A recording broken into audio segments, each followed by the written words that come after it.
From New York, this is Democracy Now! So obviously, whatever the motivation was for this guy, we know that many of the victims, the majority of the victims, were Asian. We also know that this is an issue that's happening across the country. It is unacceptable, it is hateful, and it has to stop. Atlanta and the Asian American community are in mourning after a white gunman attacked 3 spas in the Atlanta area, killing 8 people, 7 of them women, 6 of them of Asian descent. This comes amidst a sharp rise in hate crimes targeting Asian Americans over the past year. Then we go to Burma, where the military junta is intensifying its crackdown, but protests against the coup continue. The military announced martial law, which means they have declared war, and it gave them authority to access people's properties or do whatever they want. Building these barricades, it protects us to some extent, and it is the only type of security we can do. And a new nuclear arms race? We look at how the United States and the United Kingdom are moving to expand their nuclear weapons arsenals in defiance of the international community.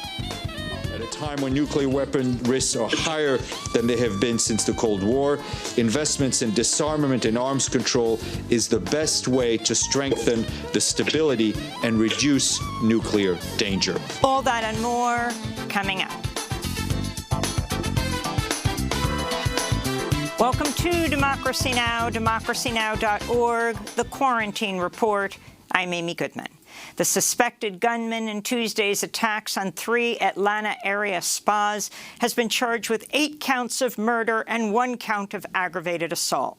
7 of the victims were women, 6 of them of Asian descent. The suspect is a white man. In a press conference Wednesday, Cherokee County Sheriff's Department spokesperson Captain Jay Baker said 21-year-old Robert Aaron Long's killing spree was not racially motivated, instead stemmed from his sex addiction. And he was pretty much fed up and kind of at the end of his rope, and yesterday was a really bad day for him, and this is what he did. California Democratic Congressmember Ted Lieu tweeted in response, quote, "All of us have experienced bad days, but we don't go to 3 Asian businesses and shoot up Asian employees." Congressmember Lieu says he does not have confidence in the Cherokee County Sheriff's Department and called on the FBI to conduct its own independent investigation. This comes as BuzzFeed News reports Captain Baker posted racist, anti-Chinese images and comments on social media in 2020. Since Tuesday's attack, memorials for the victims have been held nationwide. After headlines, we'll have the latest on the Georgia attacks and rising hate crimes against Asian Americans with Dr. Connie Won, co-founder of the organization AAPI Women Lead. The House voted Wednesday to reauthorize the Violence Against Women Act after it expired during Trump's presidency. Only 29 Republicans joined Democrats in voting for the bill. It now heads to the evenly divided Senate. The World Health Organization is recommending the continued use of AstraZeneca's COVID-19 vaccine after multiple nations suspended inoculations over concerns about blood clots in patients who receive the vaccine. This is WHO epidemiologist Dr. Maria van Kerkhove. The use of the vaccine far outweighs the risks. We know that vaccines that are out there are safe and effective, and it is really important that individuals get vaccinated when it's your turn, when you are offered. Brazil's healthcare system is on the brink of collapse as COVID-19 cases and deaths surge to new highs. On Wednesday, Brazil reported more than 90,000 new infections for the first time since the start of the pandemic. A reported 5,500 Brazilians died of COVID-19 in the last 2 days alone. Brazil's far-right president, Jair Bolsonaro, who opposes lockdowns and has mocked COVID-19 as a little flu, recently appointed his 4th health minister since the start of the pandemic. The United Nations reports the pandemic may have caused an additional 239,000 indirect deaths of children and mothers across South Asia. The UN cites rising poverty during the pandemic, as well as interruptions to medical care, immunizations, and treatments for malnutrition. The Tanzanian president, John Magufuli, has died at 61. Tanzania's vice president said the cause of death was heart failure. Magufuli had not been seen publicly since late February, fueling speculation he died of COVID-19. Magufuli was a COVID-19 denier who mocked face masks and refused to order public health measures. He raised doubts over vaccines and promoted prayer and herbal remedies for COVID-19 patients. Tanzania hasn't reported data on its outbreak since April 2020, but doctors in Dar es Salaam report a surge of patients with respiratory problems may be a sign of a hidden epidemic. President Biden says the U.S. might not honor its agreement with the Taliban to withdraw U.S. troops from Afghanistan by May 1st. Speaking to ABC News, Biden called the U.S. agreement with the Taliban negotiated last year, quote, not a very solidly negotiated deal, unquote. About 3,500 U.S. troops remain in Afghanistan nearly 20 years after the U.S.-led invasion. Russia's recalled the ambassador to the United States after President Biden said Russian President Vladimir Putin would pay the price for allegedly meddling in the 2020 election. Biden spoke to ABC News anchor George Stephanopoulos. So you know Vladimir Putin. You think he's a killer? Mm-hmm. I do. So what price must he pay? The price he's going to pay, well, you'll see shortly. Russia's foreign ministry said it was looking to prevent a, quote, irreversible deterioration in relations over President Biden's remarks. Senate Democrats have introduced sweeping voting rights legislation passed by the House of Representatives earlier this month. The For the People Act aims to improve voter registration and access to the polls, ends partisan and racial gerrymandering, forces the disclosure of dark money donors, increases public funding for candidates, and imposes strict ethical and reporting standards on members of Congress and the U.S. Supreme Court. Republicans have signaled they'll use the filibuster to defeat the bill. In his first speech from the Senate floor, Georgia Democrat Reverend Raphael Warnock condemned Republican voter suppression efforts as, quote, Jim Crow in new clothes. Since the January election, some 250 voter suppression bills have been introduced by state legislatures all across the country, from Georgia to Arizona, from New Hampshire to Florida, using the big lie of voter fraud as a pretext for voter suppression. The same big lie that led to a violent insurrection on this very Capitol. Democratic Congress members Pramila Jayapal and Debbie Dingell introduced the Medicare for All Act of 2021 Wednesday, 1 year after the first COVID-19 cases were confirmed in all 50 states and the District of Columbia. This is Congressmember Jayapal. And though this devastating pandemic has shone a bright light on our broken for-profit healthcare system, we also know that we were already leaving nearly half of all adults under the age of 65 uninsured or underinsured before COVID-19 hit. And that was happening while we paid double more per capita for healthcare than any other country in the world. The IRS is extending the tax filing deadline to May 17th as it deals with a massive backlog of tax returns. Even before the pandemic, the IRS faced a decade of budget cuts that left it woefully understaffed. ProPublica reports in recent years, audits of the rich and the largest corporations have plummeted, while audits of poor taxpayers have remained comparatively high. Senator Bernie Sanders introduced the Tax Excessive CEO Pay Act, which would increase taxes on large companies that pay CEOs over 50 times more than the median pay of its workers. The bill also strengthens government oversight of corporate tax avoidance. On Wednesday, Sanders, who chairs the Senate Budget Committee, held a hearing on the inequality crisis. Sanders called on Amazon founder and CEO Jeff Bezos, one of the world's two richest men, to appear before the committee, but Bezos declined. Amazon worker Jennifer Bates, who's helping organize what could become the company's first union in Bessemer, Alabama, was at the hearing and testified. We have to keep up with the pace. My workday feels like a 9-hour intense workout every day, and they track our every move. If your computer isn't scanning, you get charged with being time off task. From the onset, I learned that if I worked too slow or had too much time off task, I could be disciplined or even fired. You can see our interview with Jennifer Bates about the unionizing effort in Bessemer, Alabama at DemocracyNow.org. In Britain, in a major win for labor rights, Uber will reclassify all 70,000 of its drivers as workers, entitling them to minimum wage, holiday pay and other benefits. The UK is the first country where Uber will adopt this business model after a landmark Supreme Court ruling last month in a lawsuit brought by a handful of drivers. In Britain, police will start recording crimes motivated by a person's sex or gender as a hate crime. The move is not yet permanent and comes amidst mounting tensions over a new bill pushed by conservatives that would increase police powers and crack down on peaceful protesters. On Saturday, police violently broke up a vigil for Sarah Everard, a 33-year-old woman who was murdered earlier this month, likely by a police officer.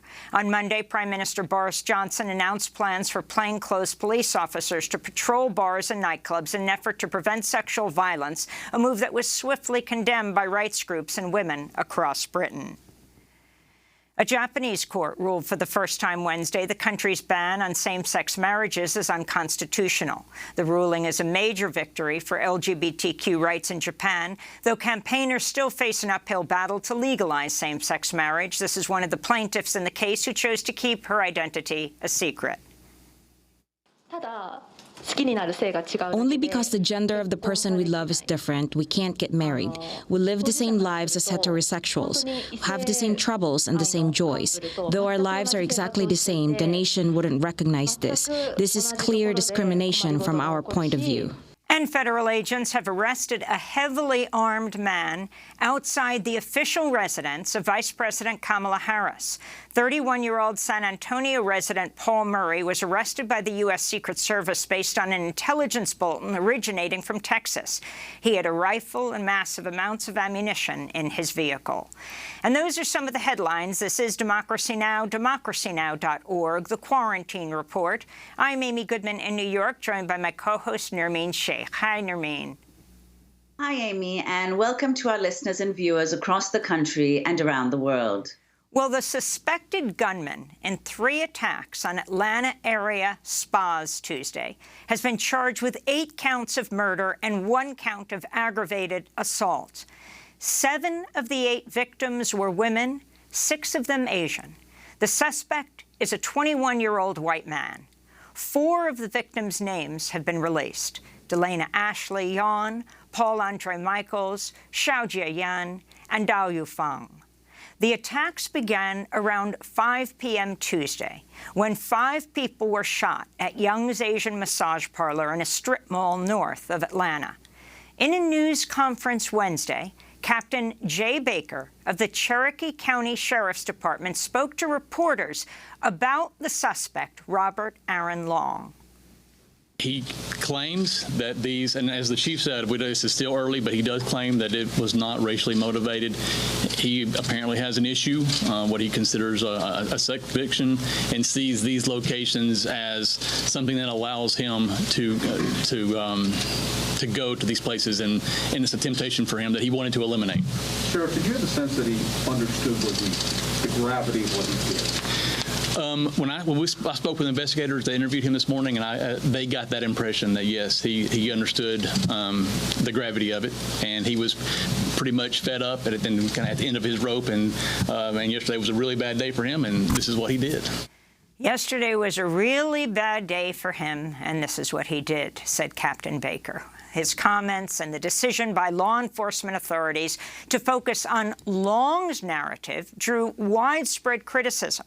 After reviewing Baker's social media accounts, BuzzFeed News reported on an April 2020 Facebook post in which Baker shared an image of T-shirts with logos that look like the Corona beer label and the racist slogan, quote, "COVID-19 imported virus from China." Captain Baker wrote on the post, quote, "Love my shirt, get yours while they last," unquote.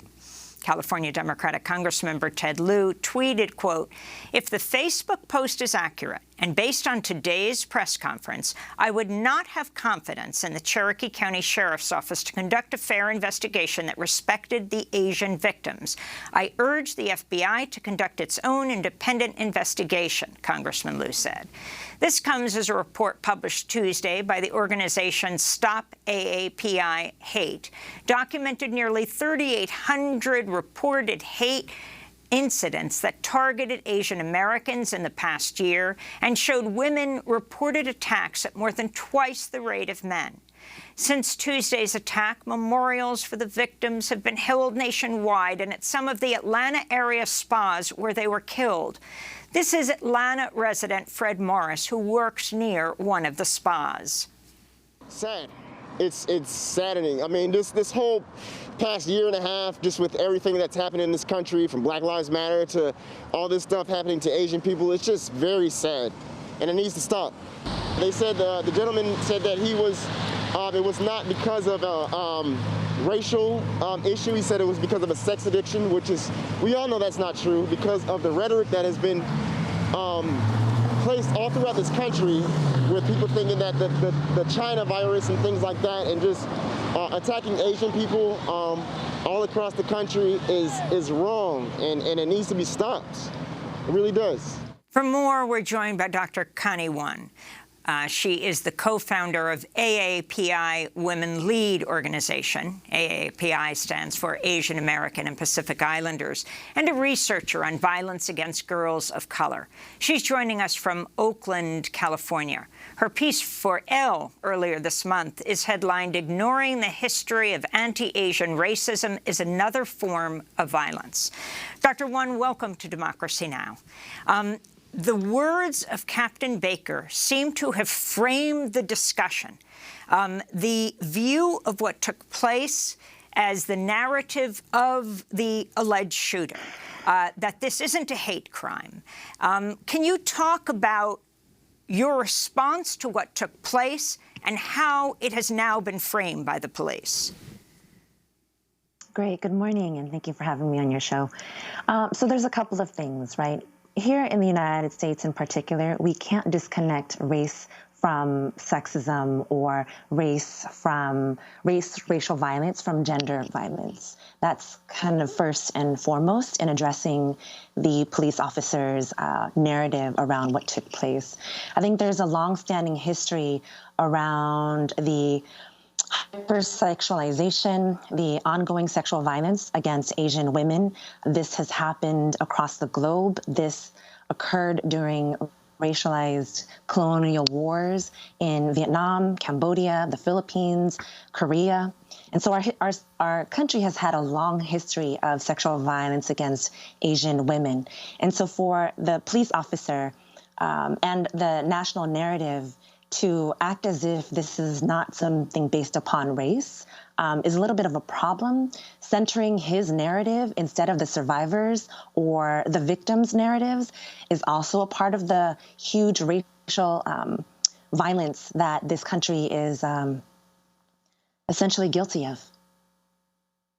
And Dr. Won, could you say a little more about the media coverage of this? You tweeted, quote, "I don't want to hear any symbolic gestures. I do not want you calling for more police or state surveillance in the name of the most vulnerable." Right.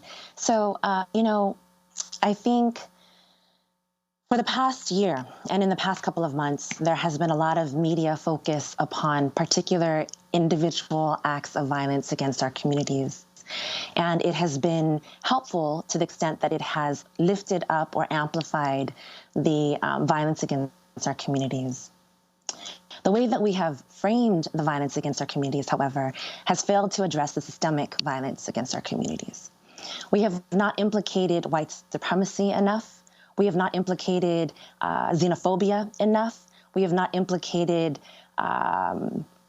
gendered violence enough. We haven't even come close to addressing, the conflicts around anti-Blackness within the community enough.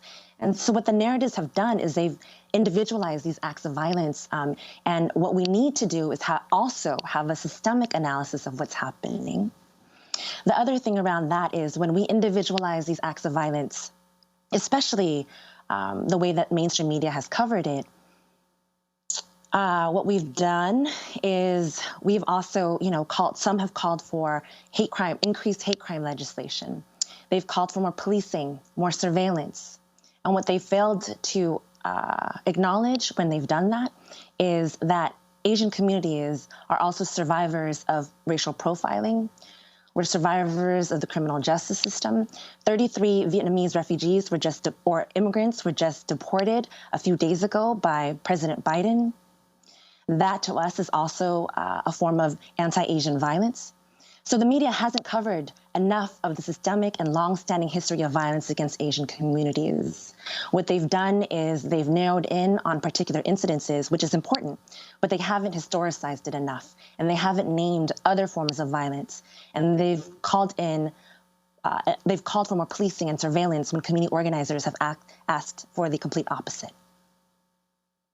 Dr. Won, can you talk a little more about the exponential rise of crimes against hate violence against Asian Americans? Nearly 3,800 hate incidents just in the past year. What do you think accounts for this, and how does that compare to previous years?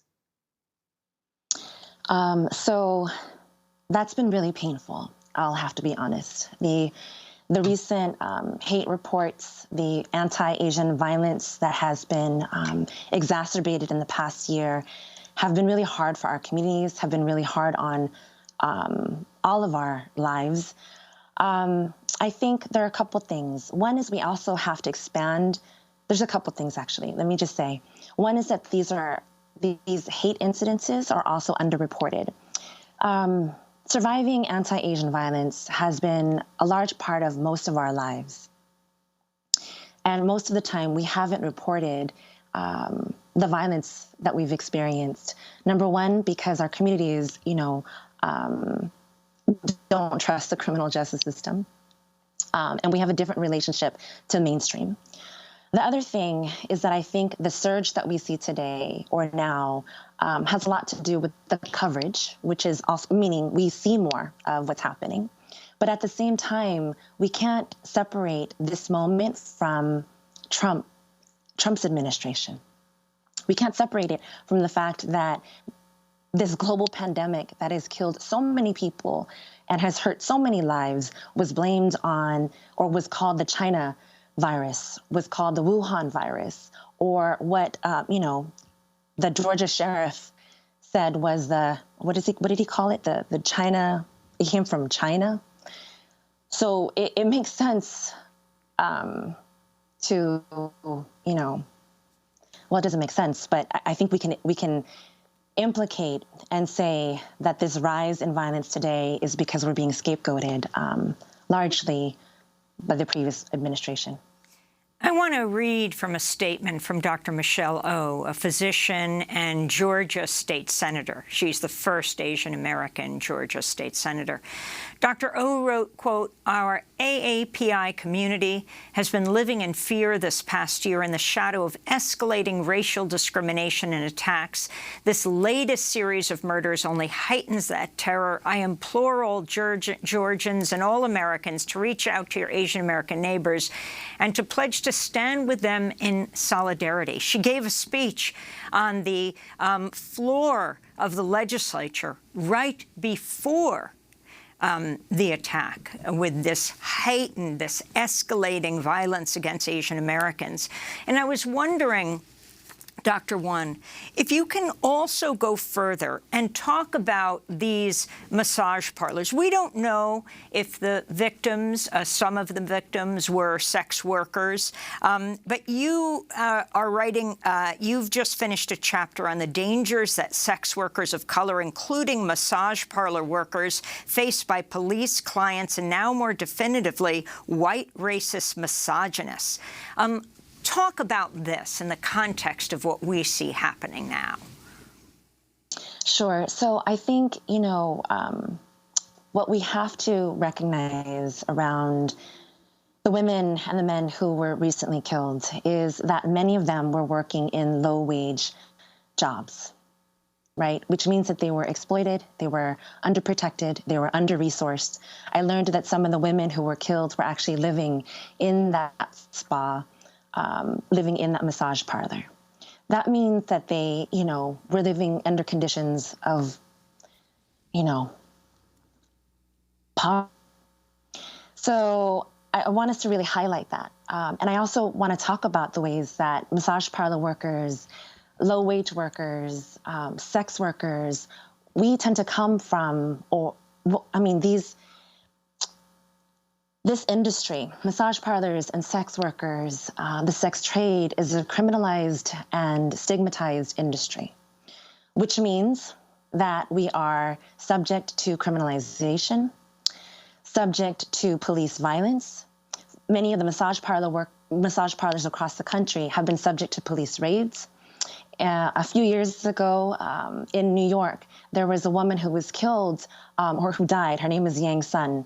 She was Asian, a Chinese woman who was running and escaping from the police. We learned later that she also shared that she had been a survivor of someone who had a badge. They had coerced her to be an informant, and she was running away from one of the raids.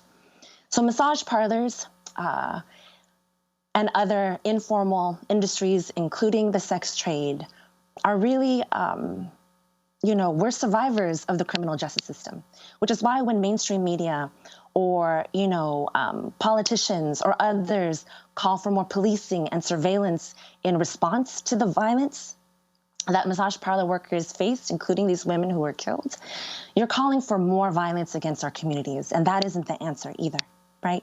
So I think what's very painful at this moment is that while Asians in particular are being subject to so much interpersonal violence, including death, we also cannot rely on a criminal justice system that has also caused deaths, and that of Black communities. That puts us in a very strained place and a very painful place.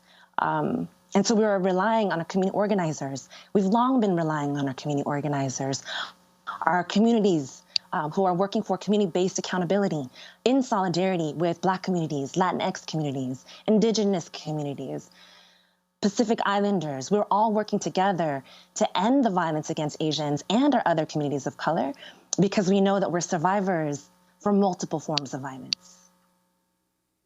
And Dr. Wan, you talked earlier about the complicity of the Trump administration, of course, in the escalation of violence against Asians in the U.S. Your response to President Biden last week in his first primetime address to the nation, denouncing what he called vicious hate crimes against Asian Americans who've been attacked, harassed, blamed, and scapegoated. Do you think that response was adequate? Were you surprised that he spoke about it in last week's address?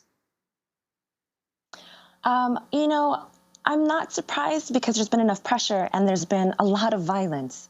While I appreciate the attention to the specificity of anti-Asian violence, I think it's also important to separate the need to call everything a hate crime, right? Because for our communities, we know that violence is happening against us, and hate crime legislation does not, or designating something as a hate crime does not necessarily validate our the violence against us. So what I'm trying to say is, while I appreciate the attention to anti-Asian violence, it's not only hate crimes that's happening to us. That's one thing. The other thing is designating something as a hate crime, again, individualizes a systemic issue, right? We're already having a hard time trying to prove that everything is a hate crime, and people saying that it's not. So for many community organizers, we're actually going to say, look, you know what, we know the violence is happening against us. We need the resources to take care of our communities, to work in solidarity with one another. That's really important for us. I think the other thing is, while Biden denounces the individual acts of violence, like I said earlier, he also deported 33 Vietnamese immigrants who had never or who hadn't been back to Vietnam since they were children. And for many community organizers, that is an act of anti-Asian violence, right? And the fact that so many of us are still in ICE detention, facing more deportation. I think that is also anti-Asian violence, and Biden and the administration needs to account for that as well. Dr. Connie Won, we want to thank you so much for being with us, co-founder of AAPI Women Lead and a researcher on violence against girls of color. We'll link to your piece in Elle. Ignoring the history of anti-Asian racism is another form of violence. When we come back, we go to Burma, where the military junta is intensifying its crackdown, but protests against the coup continue. Stay with us.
Spring Flowers on the Moonlit Night on the River by Lang Lang and Fan Wei. This is Democracy Now!, the Quarantine Report. I'm Amy Goodman with Nermeen Sheikh. Martial law has been declared in more parts of Burma as the military junta intensifies its crackdown following the February 1st coup.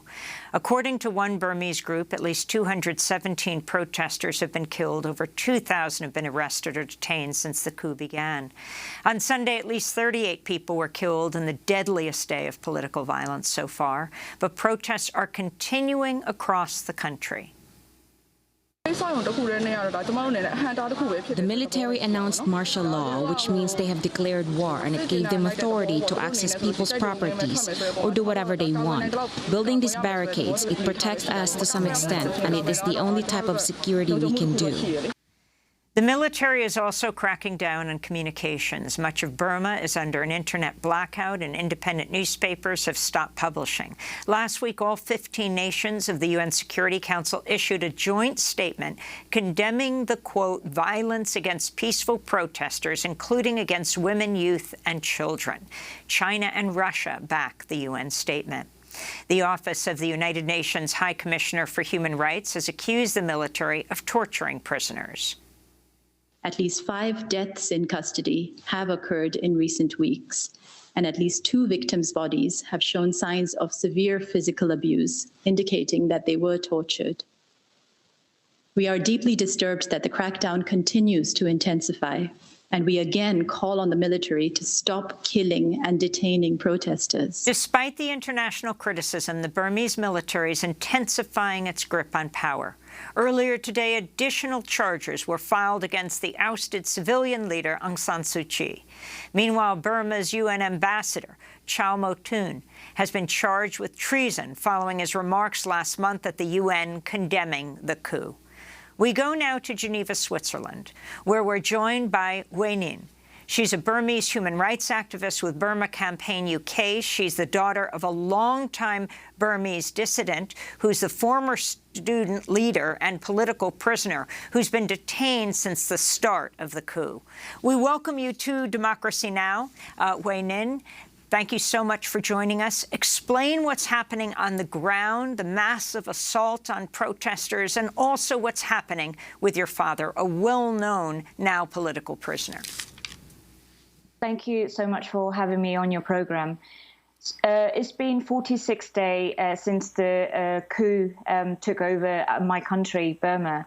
And every day people are protesting on the streets, and every day they are being killed by the police and special forces. Like you mentioned, now we have over 2,200 political prisoners inside the prison, and some of them we have no idea where they're being detained. Some of them simply disappeared because they have no contacts with family members, and their family members haven't been told their condition or their whereabouts. And protesters keep coming out on the street calling for democracy and human rights, because we don't want to live under another military dictatorship. They are risking arrest, and they know they will be shot when they go out on the street, but they're still doing it. But the military is using, increased violence against the peaceful protesters, and all the footages we've seen on the ground is really heartbreaking.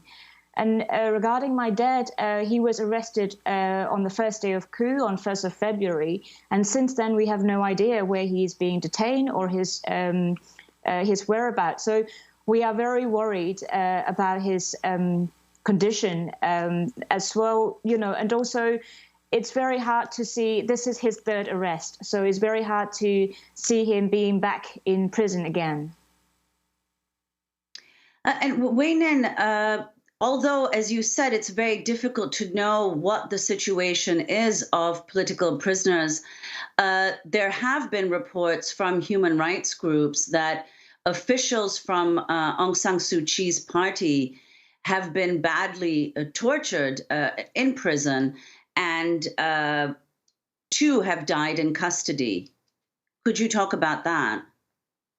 Yes, so they are arresting NLD members, and they are arresting supporters of NLD, National League for Democracy party as well. So there are we have a lot of reports coming out from the country saying if they can't find the person that they want to arrest, they are arresting family members. Sometimes that can be elderly moms, or that can be daughters of the person that they want. So even if activists or NLD supporters go into hiding, they are risking their family members' life, because the military is arresting anyone they can find.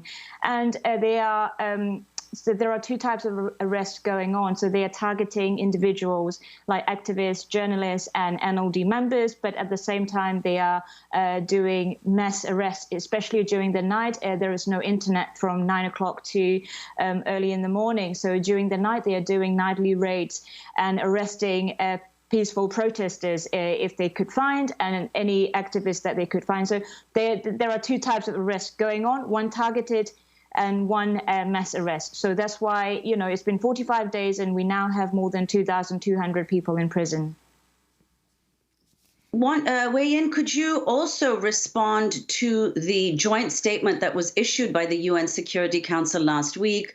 All 15 members supported the statement, but critics have said that the statement should have been much stronger, and China was among the countries that opposed that stronger language, including calling what's happened, the events, a coup, and possibly blocking punitive sanctions against the military government.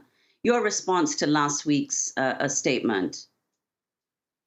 I would say that, people inside the country are risking their lives. They're going out protesting, and they are calling, all the signs are written in English because they want the international community to help. So when we see statements from the UN Security Council and other international community, it started off being as an encouragement for us. But now, over a month, all these statements mean frustrations rather than encouragement, because we are calling for international community to help because we know that they can, and we are calling them to do targeted sanctions on military companies and global arms embargoes. Of course, China and Russia has always been the problem, but the argument is that China. The reality is China is using its veto power in the UN Security Council because in return they are getting cheap access to the natural resources we have in my country. So they're doing it for their own pocket. And as a country like the US and the UK, you have the power to lead other nations to follow with targeted economic sanctions on military companies. That's why we are calling for international community help, because we know that you can help. And Russia did back the UN resolution condemning the violence. Is that right, Wei-Ning? Yes, but of course they know the statement has no, sway over the military. They keep, issuing statements after statements, or we condemn this violence, we condemn this arrest. I want to ask you. Changed. I want to ask you about that violence, and I want to warn our viewers that we're going to show very graphic violence on the ground, but the level of the violence against the protesters and just who the protesters are, the number of young people who are out in the streets, and also the way the protest is now filtering out through all of society in Burma, the farmers out in rural areas and others, Wei-Ning. Everyone is coming out on the street because this is not the first time of our struggle for democracy. We have been through that many times before. And this time, people are very adamant that we don't want to live under another military dictatorship. That's why everyone's coming together with different background, people from different ethnic background, religious background, coming together, calling for federal democracy.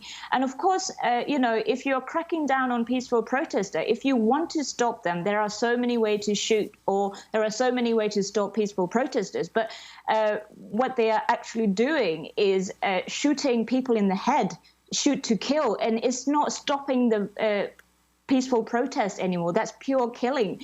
And of course, that's why I said a statement has no impact on the military. They know they can get away with it, and they are getting away with it so far. So the violence has escalated every single day. And the number of people dead? Thousands? It's over 200 now. We don't know how. 200 dead and thousands arrested. Yes, and we don't know how many people have died or arrested in a remote area in ethnic state, because there is no way of communication or proper documentation going on in remote area at the moment. So the 200 over 200 and 2,000 people in prison is the figures that we have.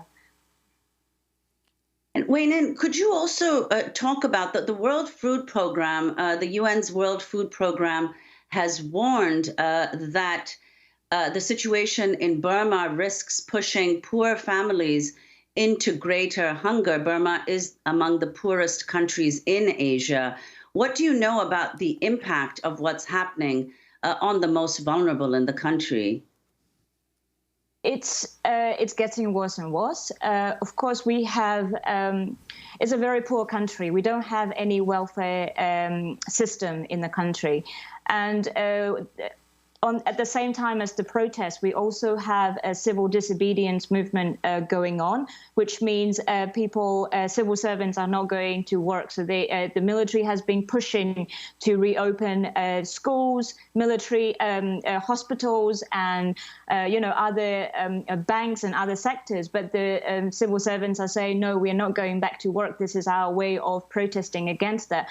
As much as it's very encouraging to see that, but what I worry is how sustainable it is for the long term, because the people are very poor in remote area or even in the cities area, and they have very little income coming from their job. And if they stop working first couple of months, even though it's not okay, they might be able to survive. But for the long term and how sustainable it is the worry we have. People will be poorer. There will be more people starving, and the situation doesn't look good.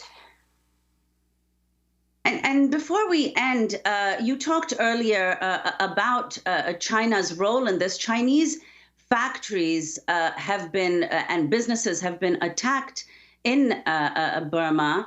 And earlier, China had actually been one of the only countries to defend Burma when it was Burma at the UN over its persecution of the Rohingya Muslim community. So could you talk about how China is perceived among the protesters, and whether China's position on Burma has changed since the military coup? China has always been the supporter for the military, and they're also providing technical support for the military in terms of surveillance and other technology. So they are, because they are getting cheap access to natural resources in Burma, and they are doing a lot of investment inside the country. So they are building dams. While doing that, they are they are forcing ethnic people and local people out, or out of their villages. So there are a lot of human rights violations surrounding Chinese investment in the country. So there is the people in Burma don't like those human rights violations, and of course, seeing China vetoing everything that putting forward at the UN Security Council, it angered people inside the country as well. But when it comes to China, there is always an argument that we need to engage with the military because we by the international community is that we can't talk about human rights abuses. It will drive Burma into China's arm. But by not talking about it, you are actually driving Burma into China's arm. So that's why we are asking countries like the US and the UK to base their foreign policy on principle of human rights and democracy and support people inside the country, rather than arguing, China is the blockage, because there are so many ways that you can do to help, and China is not the main problem. As we go out, Weinin, have you had any word from your father and a brief history of him, which really is a history of modern-day Burma? We have no news about my dad, and we have no communication at all. And the first time he was arrested, it was, I was 5 months old. And when I saw him, I was 4 years old. It was through iron bars. So this is another history repeating inside the country. There are so many children going through what I went through, not knowing when they will see their parents again, and not knowing, who the parent is, growing up without knowing who your parent is. It's the heartbreaking situation, and it's a history repeating itself. So that's why we are very adamant that we don't want to live under another military dictatorship, and we don't want to go through that ever again. Weinin, very quickly before we end, the question about the China earlier defending Burma at the UN over its persecution of the Rohingya Muslim community. China has always defended about the human rights violations committed by the military. And of course, although the UN fact-finding mission called the Rohingya genocide as a genocide, the international community have done nothing about it. That's why Mian Aung and his army is thinking they got away with genocide of the Rohingya, so now they can get away with the, staging the coup. So their calculation is that our international response is weak. We can do what we want, and they're doing exactly that on the ground. Weinin, we want to thank you for being with us, Burmese human rights activist with Burma Campaign UK, the daughter of a political prisoner in jail right now. It's not his first time. We'll, of course, continue to follow the situation on the ground in Burma. This is Democracy Now! When we come back, are the US and UK leading to a new nuclear arms race? Stay with us.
Remember the Scene by Yuruma. This is Democracy Now!, democracynow.org, The Quarantine Report. I'm Amy Goodman. The United States and the United Kingdom are facing international criticism for moving to expand their nuclear arsenals, defying a growing global movement in support of nuclear disarmament. The United States is planning to spend $100 billion to develop a new nuclear missile, which could travel 6,000 miles carrying a warhead 20 times stronger than the one dropped on Hiroshima. The cost of building and maintaining the Ground-Based Strategic Deterrent, or BSD as it's known, could swell to $264 billion over the coming decades, with much of the money going to military contractors, including Northrop Grumman, Lockheed Martin, and General Dynamics. Meanwhile, British Prime Minister Boris Johnson has just announced plans to lift the cap on its nuclear stockpile, increasing the number of Trident nuclear warheads by over 40%. And the move ends 3 decades of gradual nuclear disarmament in the UK. On Wednesday, a spokesperson for the UN Secretary-General criticized Johnson's decision, which would violate the Treaty on the Non-Proliferation of Nuclear Weapons, or NPT. But we do express our concern at the UK's decision to increase its nuclear weapons arsenal, which is contrary to its obligations under Article 6 of the NPT and could have a damaging impact on global stability and efforts to pursue a world free of nuclear weapons. At a time when nuclear weapon risks are higher than they have been since the Cold War, investments in disarmament and arms control is the best way to strengthen the stability and reduce nuclear danger. These developments come less than 2 months after the landmark UN Treaty on the Prohibition of Nuclear Weapons entered into force. The agreement has been ratified by more than 50 countries, but those do not include any of the world's 9 nuclear powers: Britain, China, France, India, Israel, North Korea, Pakistan, Russia, and the United States. We're joined now by Alicia Sanderzacher, Policy and Research Coordinator at the International Campaign to Abolish Nuclear Weapons. The group won the Nobel Peace Prize in 2017. Thank you so much for joining us from Geneva, Switzerland. Can you talk first about the UK lifting the cap on development of more nuclear weapons, and then the United States developing this massive $250 billion nuclear weapon? Absolutely. And thank you so much for having me here today and for paying attention to these really important, really concerning developments in both the United States and the United Kingdom. I think it is really important to link these two stories because we're seeing this united, uniform response of nuclear armed states to what the rest of the world is calling for, which is the total elimination of nuclear weapons. In the United Kingdom, there was this recent irresponsible, anti-democratic move to increase the cap of nuclear warheads, which also, as was mentioned in the introduction, is a violation of international law. This is entirely unacceptable. It has been rightly criticized both at home and abroad. And it's a move that really flies in the face of what the rest of the world is calling for and what the Treaty on the Prohibition of Nuclear Weapons represents. And similarly, in the United States, you have a move by the United States administration to continue to rebuild its nuclear arsenal. And one component of that is this $100 billion missile, as you mentioned, the new intercontinental ballistic missile of the United States that is set to remain in the United States until 2075. So this is a long-term commitment against what people in the United States and the United Kingdom are calling for, which is the elimination of nuclear weapons and to join the Treaty on the Prohibition of Nuclear Weapons. And Alicia, could you say a little more about this document that Prime Minister Johnson has pushed forward? As you said, it's anti-democratic. It's met with widespread condemnation, not only across the world, but also in Britain. First of all, is this irreversible, the 40% increase in the number of Trident nuclear warheads that the document lays out? And also, what does it have to do with Brexit? This is apparently part of the Johnson administration's plan for a post-Brexit future and the role of Britain globally. I think it's really important to stress that it's not irreversible. This decision came out of what's called the integrated review, a review of defense and foreign policy that originally was supposed to be very futuristic, forward-looking, new policy post-Cold War. Of course, what we actually see in the document when it comes to nuclear weapons is really a return to dangerous Cold War thinking in terms of increasing a previously stated commitment, a previous cap of nuclear warheads. In past reviews, the United Kingdom had promised, publicly promised, to reduce its nuclear cap to 180 warheads by the mid-2020s in just a couple years. And now, without giving any real justification other than a change in the strategic environment, the United Kingdom has chosen to increase that cap. So I think it's very clear that it's a political decision, could very well be linked to the Johnson administration's, political agenda. I think in many ways linked to the previous Trump administration agenda on nuclear weapons, which was to, consider developing new types of nuclear weapons, to completely disregard international law and international opinion on nuclear weapons. But important to remember, yes, this is the product of a review, but certainly I think with public pressure, both domestically and internationally, the UK can and absolutely must reverse this decision and instead take steps to join the Treaty on the Prohibition of Nuclear Weapons. Iran has accused the British Prime Minister, Boris Johnson, of utter hypocrisy for announcing the decision to expand its nuclear arsenal on the same day Johnson expressed concern about Iran's nuclear program. The Iranian Foreign Minister, Javad Zarif, said, quote, "Unlike the UK and allies, Iran believes nukes and all WMDs are barbaric and must be eradicated." Your response, Alicia? I think it has been a consistent problem in international discourse on nuclear weapons to really differentiate how we talk about certain nuclear-armed countries. And the UK and the United States have really championed this. They've really considered themselves legitimate, responsible nuclear powers in opposition to other more recent nuclear-armed states, such as North Korea. I think that this is really clearly this move is showing that that's a false narrative. All countries with nuclear weapons have the destructive, unacceptable power to inflict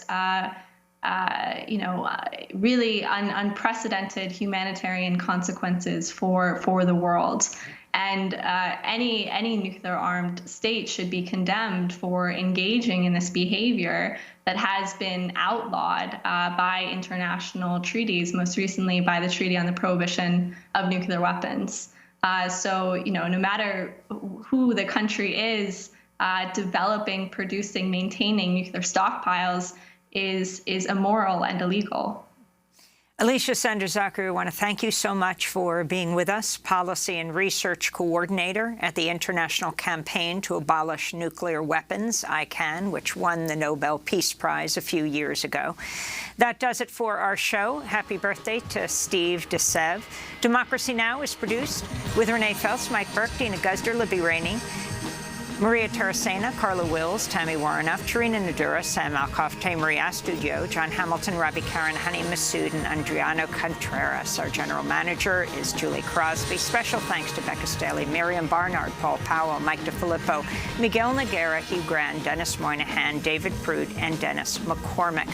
Tomorrow we'll be speaking with Heather McGhee about the sum of us. To sign up for our daily digest, go to democracynow.org. I'm Amy Goodman with Nermeen Sheikh. Stay safe, wear a mask.